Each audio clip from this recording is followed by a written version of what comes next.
Do you remember the moment when you heard a score at exactly the right moment and felt something beautiful deep inside your soul? But have you ever wondered why the music in The Last of Us or Doom is just as beautiful even though you're the one controlling the pacing? Believe it or not, even if the same composer were working on The Last of Us or Interstellar, they would have completely different problems to solve. My name is Mike Hvll. I'm an EDM producer and video game composer. Today, we're gonna talk about the difference between film and video game music. We're gonna talk about the fundamental differences that determine how composers think, work, make music, and what problems they're actually solving. Let's get into it. First of all, in movies, the composer usually has more control over time. The movie is locked, meaning every scene is edited and put together and has a defined length. So, for example, if a composer wants to scare the viewer at the moment when a character looks in the mirror, they can do that.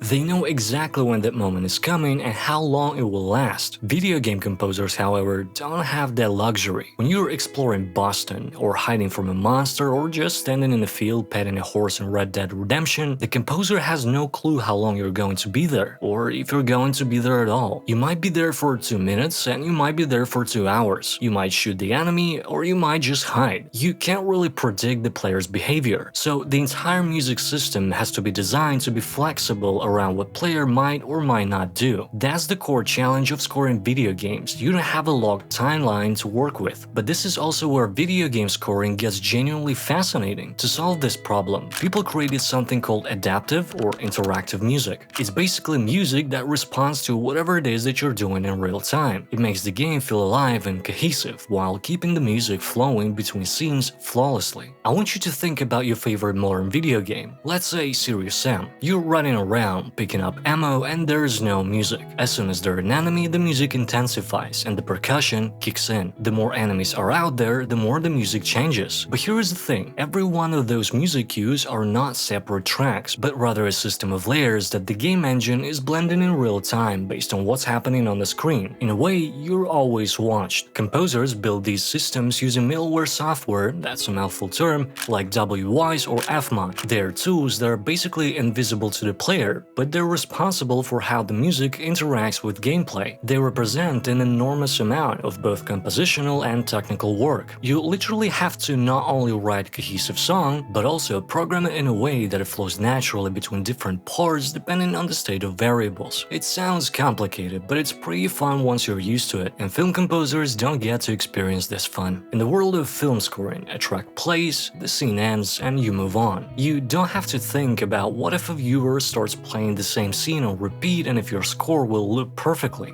That would be insane, right? Well, that's actually what video game composers stress about. Any video game score has to loop seamlessly. It might sound pretty simple if you've ever touched music production, but to be honest, it's not enough to throw in 4 chords and call it a day, because these chords will become annoying on the 15th loop, or even sooner. Writing a song that sounds fresh even though it's looped is a legit problem that video game composers have to solve. On top of that, game scores are usually delivered as stems, meaning the song is split into layers. For example, you have your drums, your bass, your guitars, your effects, and your pads all separate. The game engine then mixes those stems differently depending on the situation. For example, like pads during exploration or looting and full drums in combat. It's still the same track, but just a different combination of it. When you listen to your favorite game's OST on Apple Music or YouTube, you hear the full version of it. But in the game, it's broken down to be put together like Lego. In film scoring, on the other hand, you deliver a finished stereo mix or a surround mix. And for some exceptions, that's it. But then there is length. Just the sheer amount of music. A 2-hour film, for example, has about 50 minutes of score on average. That's a massive task to accomplish. For contrast, in EDM, we can spend up to 100 hours just polishing one 3-minute song. Film composers don't have that luxury, and that makes it extremely hard. But when we're talking about video games, for example, a major RPG project,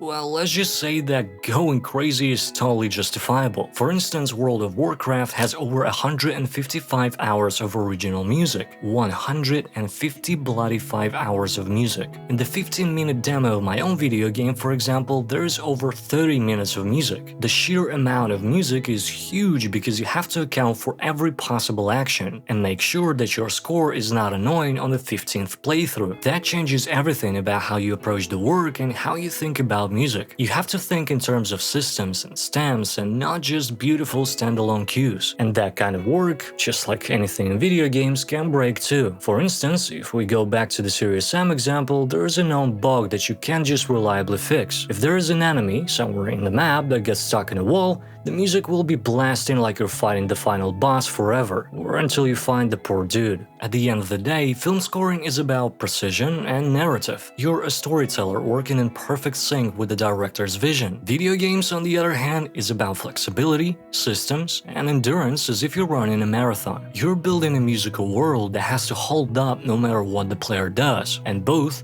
are incredibly hard and deserve utmost respect, but they do require different experiences and approaches to make the magic happen. If you want to go down the rabbit hole of video game scoring, you can look up Austin's GDC talk on Journey. It's one of the best breakdowns of adaptive scoring. Anyway, my name is Mike Hvll. Stay awesome and keep making this world a better place.